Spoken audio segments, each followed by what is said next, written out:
sommes la dernière née des distilleries guadeloupéennes. Papa Royo va être un petit peu différent des autres distilleries dans la Caraïbe, principalement de par ses choix de patience. En tous les cas, c'est la qualité et non la quantité qu'on va privilégier chez Papa Royo.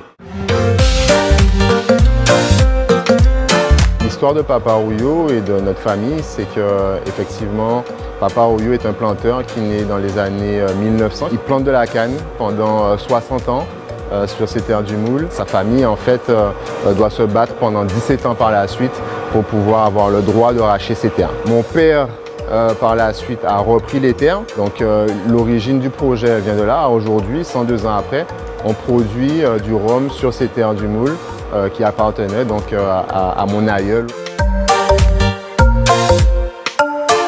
Le projet Papa Royo, c'est aussi une rencontre avec un groupement de planteurs et où la discussion était de se dire aujourd'hui, nous faisons de la canne d'excellence.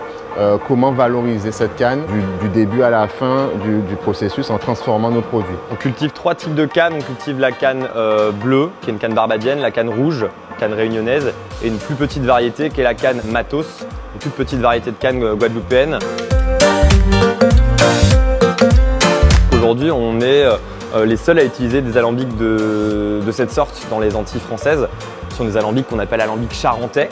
Il faut savoir que historiquement, toute la Caraïbe distillait dans ce type d'alambic, mais qu'aujourd'hui, le choix a été fait de se diriger vers les colonnes de distillation. Ce modèle d'alambic, c'est déjà cette notion de coupe, c'est-à-dire qu'on enlève le début et la fin pour ne garder que l'essence de la distillation. On distille un distillat, chose qui est assez rare. Comparé à une colonne, une colonne peut sortir entre 2 et 3 000 litres par jour. Nous, on fait 800 litres en une semaine.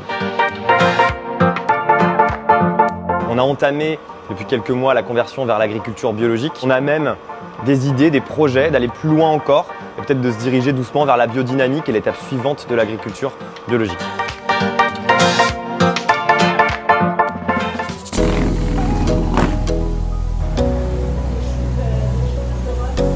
La corrélation entre l'art et le rhum, c'est probablement que faire du rhum, c'est aussi une forme d'art pour moi. L'exemple le plus probant, ça va être sans doute le vieillissement dans les chais, puisqu'il y a une notion de patience, il y a une notion de création.